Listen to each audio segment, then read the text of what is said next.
I'm Bily Foster, and I'm that iPad guy. Called that because I've almost always got an iPad with me, and in some cases, two. Today we're talking about iOS 6.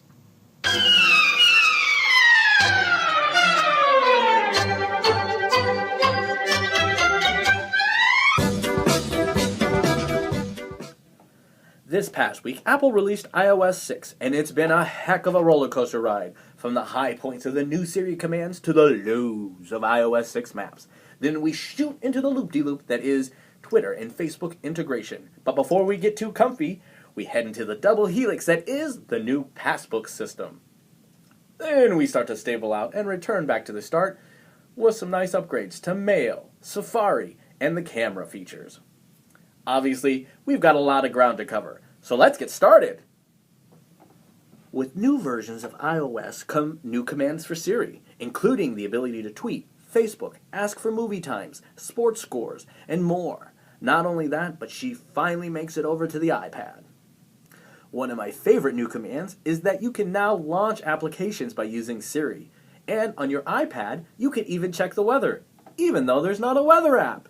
And now, finally, in a mixed blessing, Siri can give you turn-by-turn directions. I say mixed because it's great that she can provide the instructions. The problem is in the maps. iOS 6 brings a whole new mapping system. Google Maps is out, at least for now, and the new Apple Maps is years behind in terms of accuracy and information. But I do have faith that it will get better in time. I think that it sucks that we have to go through this transitional period with Apple, but they do have a decent flyover feature for the cities that it works in. I personally am anxious for the already developed, waiting for Apple to approve, Google Maps app. In the meantime, we're stuck dealing with the half-assed map system that Apple has until it gets improved. Now, don't get me wrong, it works. It just doesn't work as well as the Google Maps that I've grown accustomed to. But, as with anything, change can be painful sometimes. Sharing on social networks is all the rage, and of course, Apple doesn't want to miss out. So, a really nice feature added to iOS 6 is the integration of Twitter and Facebook. Now you can send photos and posts directly to those social networks without having to open up their individual apps. My own wish is that it would let you select multiple networks. They need to figure out a way to make it like composing an email and give you the option for sending to multiple places like Facebook, Twitter, and PhotoStream all at once. In the meantime, if you want to add a photo to one of these social networks, go into the photo gallery, tap the ones that you want to share, click the share icon, and select the social network of choice. It doesn't get much simpler than that. Passbook is a fun little upgrade that's really just an icon that reserves space for quick access to movie tickets, coupons, boarding passes, store cards, different things that you've purchased or need access to. When you first open it up, it looks a little strange. It lists the different things that you can do, but no real explanation of how it all works. At the bottom is an App Store button. Tapping that will bring you to a list of apps that currently support the Passbook system.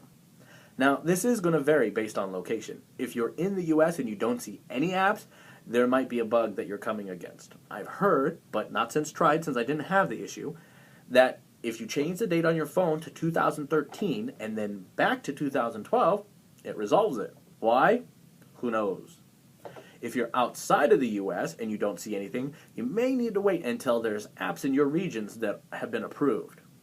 But Passbook is a cool little feature that will come in handy as more and more apps grow to support it. Right now, it's about 11 apps in the US, with more on the way. It could be real interesting to see how this evolves on the retail end. And it's a great little place for temporary information to go for quick access.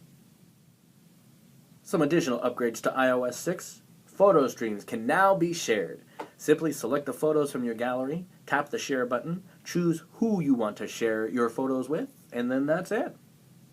So now you can share those great panoramic shots with your close personal friends or even the world.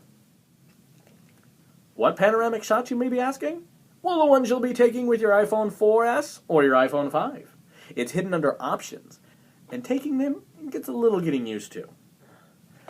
Go under inside your camera, go under Options, select Panorama, line up your shot, and once you're ready, tap the camera icon and move your Camera to the right at a slow, steady pace, keeping the arrow as lined up with the center line as close as possible. One trick, if you've got the shot that you want without going the full length, simply slide your phone to the left and your shot gets saved and it's ready for the next one.